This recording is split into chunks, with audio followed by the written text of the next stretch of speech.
Bueno, la semana pasada veíamos, perdón, a principio de semana veíamos lo que era la energía de una onda.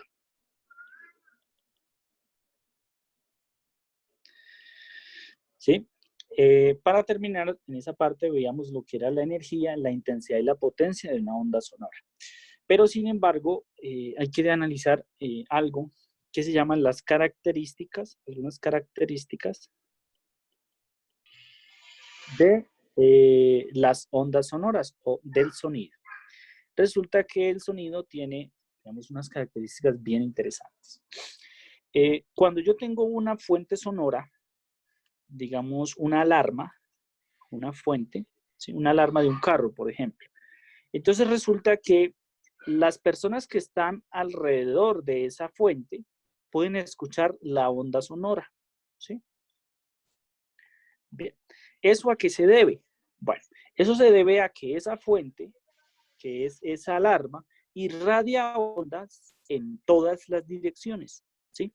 O sea, y cuando irradia ondas en todas las direcciones, yo puedo, por ejemplo, en esta onda que se está formando acá, en un punto determinado, yo puedo buscar ese mismo punto determinado en otra onda, vamos en la onda de este lado, y en todas las ondas que digamos que irradia.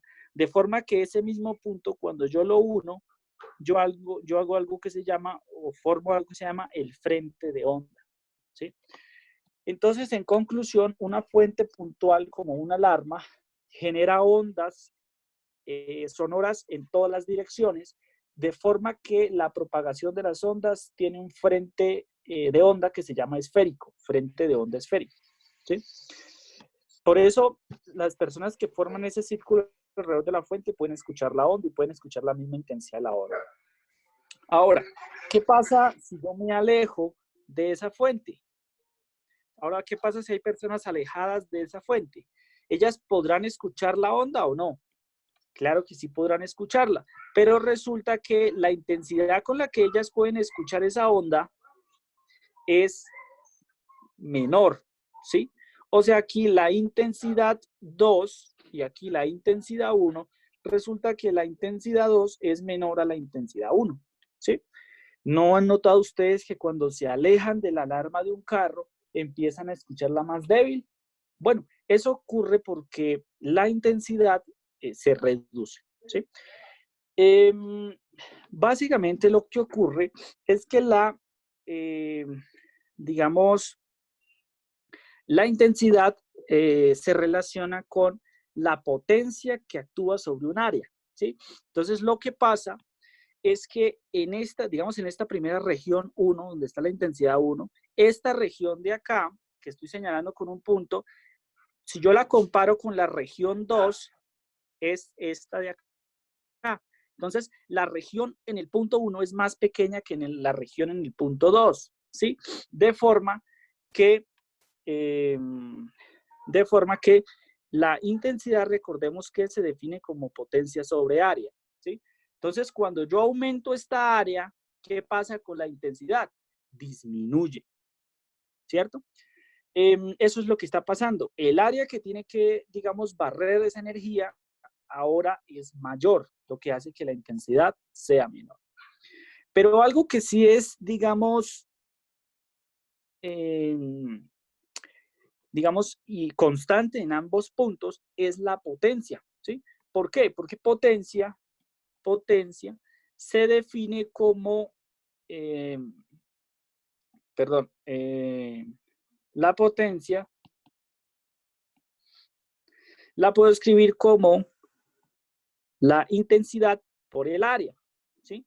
Entonces, cuando yo a la intensidad le quito ese valor de área, pues me queda que la suma de intensidad que hay acá, perdón, la suma de potencia que hay acá es la misma suma de potencia que hay acá, ¿sí?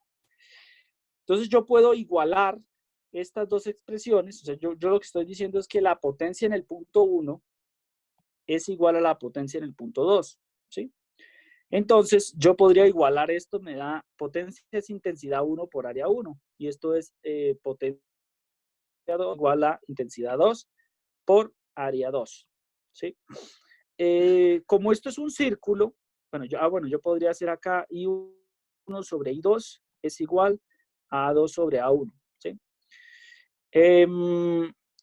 Digamos que el área que estamos hablando acá es el área del círculo, pero si es en 3D sería el área de una esfera. El área de una esfera se define como pi por r al cuadrado. Entonces queda 4pi por r1 al cuadrado. Yo puedo cancelar estos 4pi y me da que la intensidad en el punto 1 sobre la intensidad en el punto 2 es R2 al cuadrado sobre R1 al cuadrado. ¿Sí? ¿Para qué sirve esto? Esto le va a permitir a usted encontrar la intensidad en un punto 2, ¿sí? Si usted conoce a dónde estaba inicialmente, o sea, si usted mide la intensidad en un punto a una distancia cierta de la fuente, usted puede calcular a qué, digamos, a qué distancia habrá una intensidad determinada o,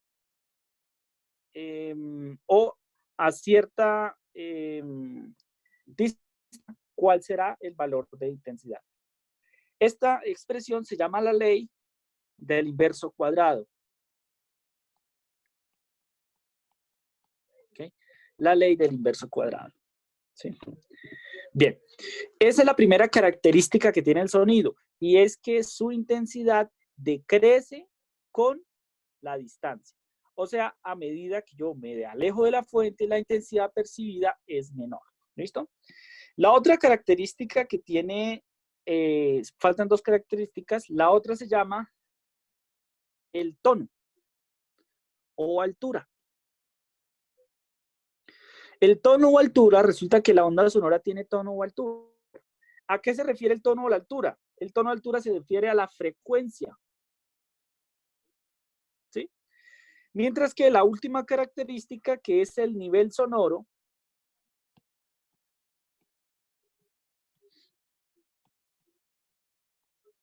se refiere a la intensidad. ¿Sí? Tono o altura se refiere a la frecuencia. Entonces, básicamente acá tenemos, digamos, nosotros podemos clasificar la onda sonora según la frecuencia que esa onda sonora tenga.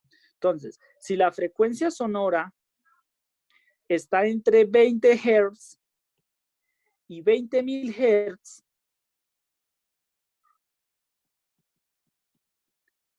esa onda sonora la podemos escuchar. O sea, esto de acá, esta parte de acá, se llama el rango audible.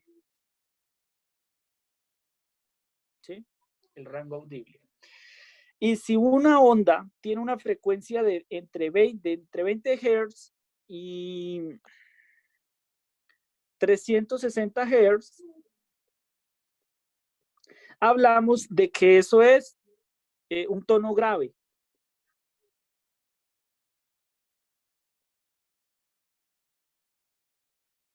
¿Sí? Si esa onda tiene entre 360 Hz y 1400 Hz,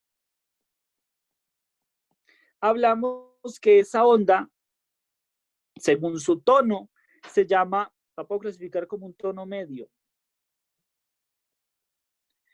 Y de 1400 en adelante, la llamamos tono agudo.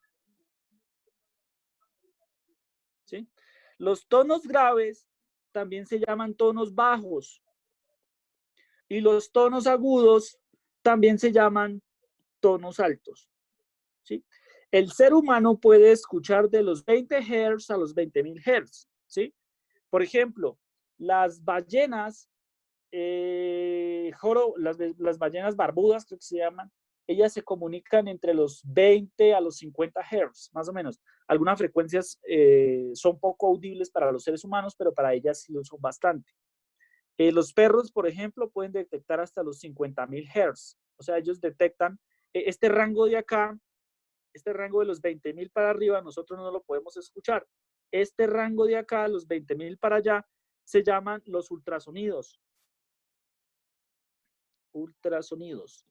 Y la parte de aquí abajo se llaman los infrasonidos. ¿Sí? Uno básicamente, según la frecuencia, puede clasificarlos de esa forma.